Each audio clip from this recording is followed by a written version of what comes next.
Alright, so in this episode, we're going to be talking about the sections of the game immediately after you get Prince Pooh in your party. So, the first thing that you do, basically, I don't even know if this is necessary, but I'm fairly certain it's necessary to progress.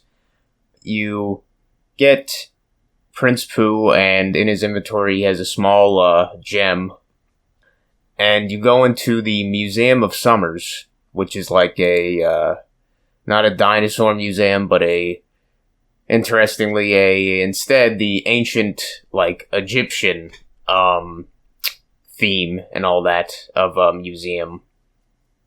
You talk to this guy, and he lets you into a room where all you have to do is read a tablet, basically, which gives you the solution, I guess you could say, to a puzzle thing later on in Scaraba.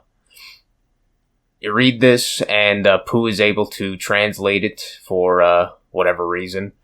But he does that, and it says some pretty interesting stuff in it, which I'm going to talk about. But then after that, you get to, you take a boat to Scaraba across this sea, and and as you're going across the sea, you fight a kraken. After you defeat that, you arrive at Scaraba. Then, fairly quickly after, you find a large pyramid. And in front of this pyramid, you have to, as the game says, dance in front of the Sphinx. And if you do the right pattern, then you are allowed to go into the pyramid. And I'll just show both those sections and then talk about that in more detail. So, see you then.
So, Pooh translates the hieroglyph here, or the transcript, whatever, and says, "To fight against the invaders, we built this pyramid fortress.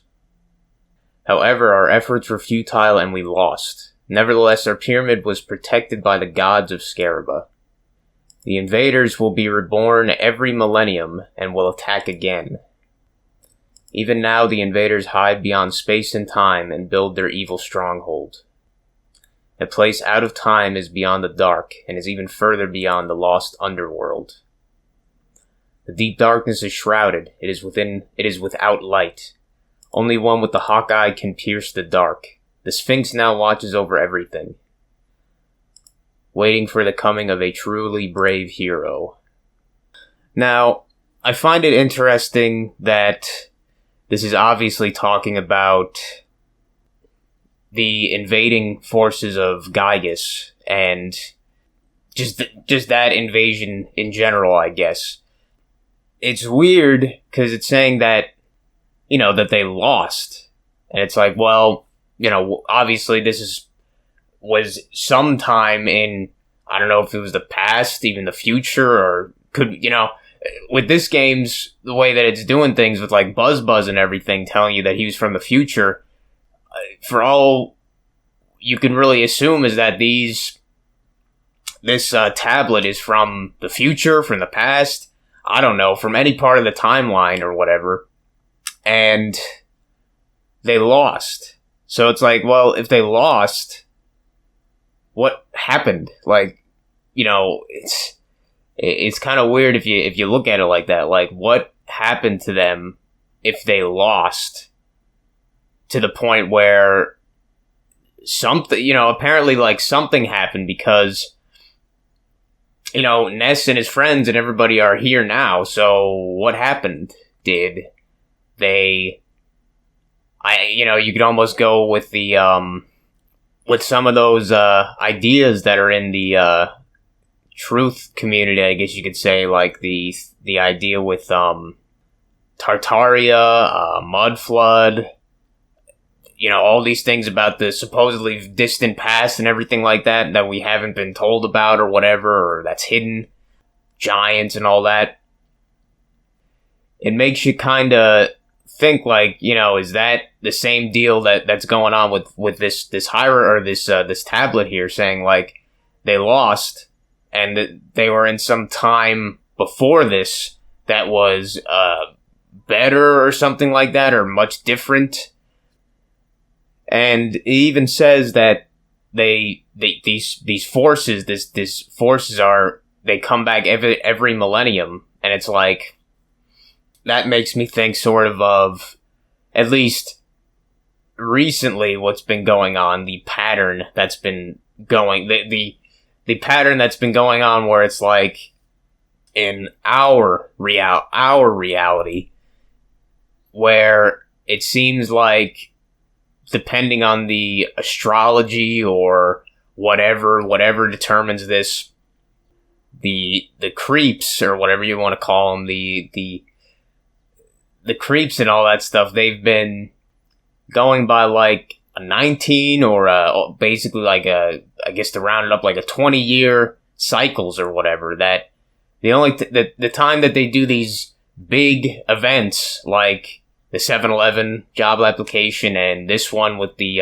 beer bug and all that, they've been doing it in like patterns of 20 years and all that stuff. And depending on, I don't know much about astrology, but I hear about it a lot, with like depending on how the planets are aligning or something like that, that is the reason that they're doing it in 20-year cycles or something.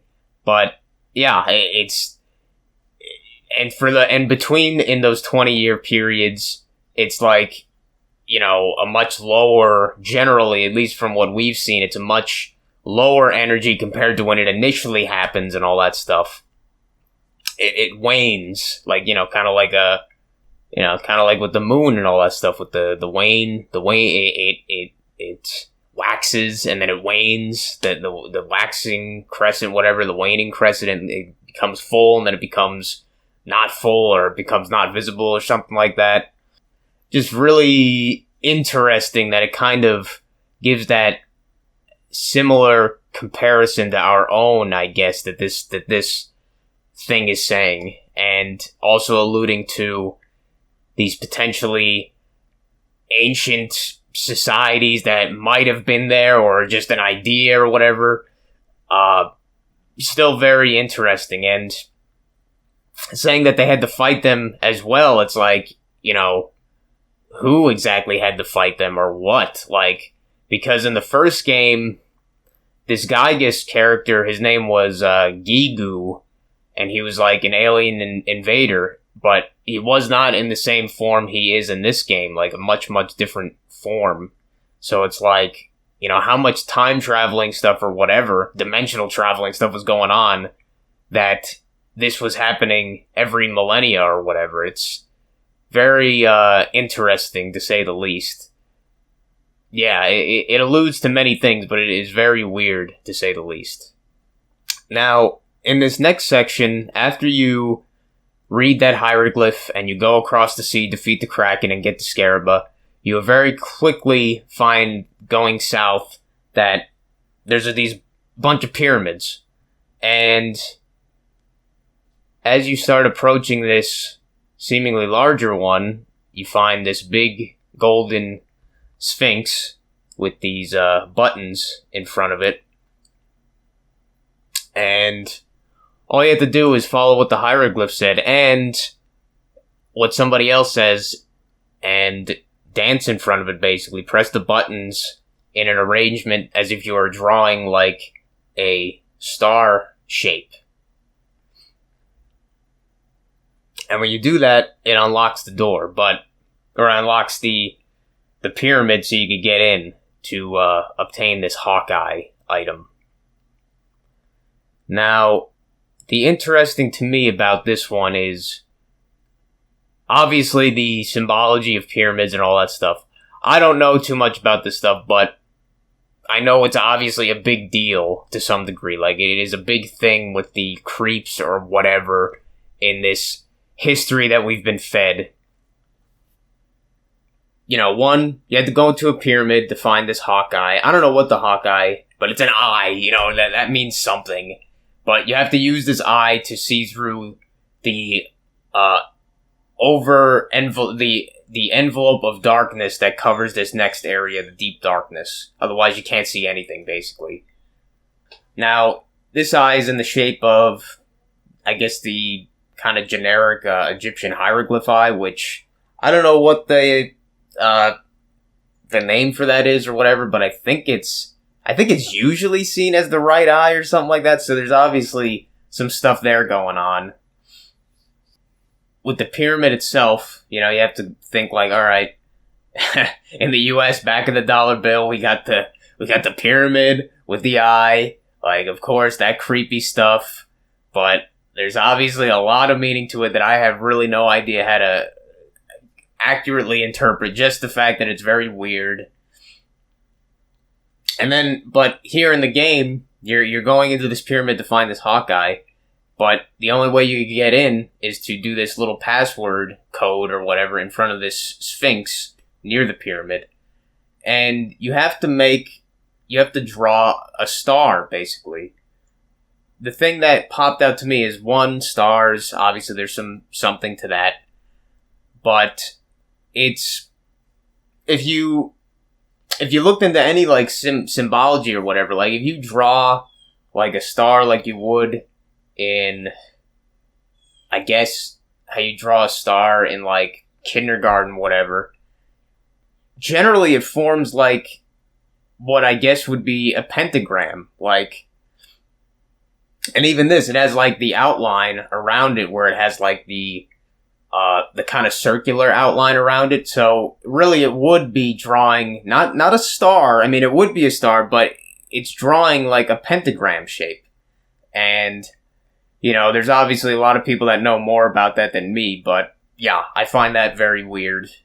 Very strange indeed why you have to draw a pentagram in front of this pyramid to get in, to get this Eye of Hawkeye thing.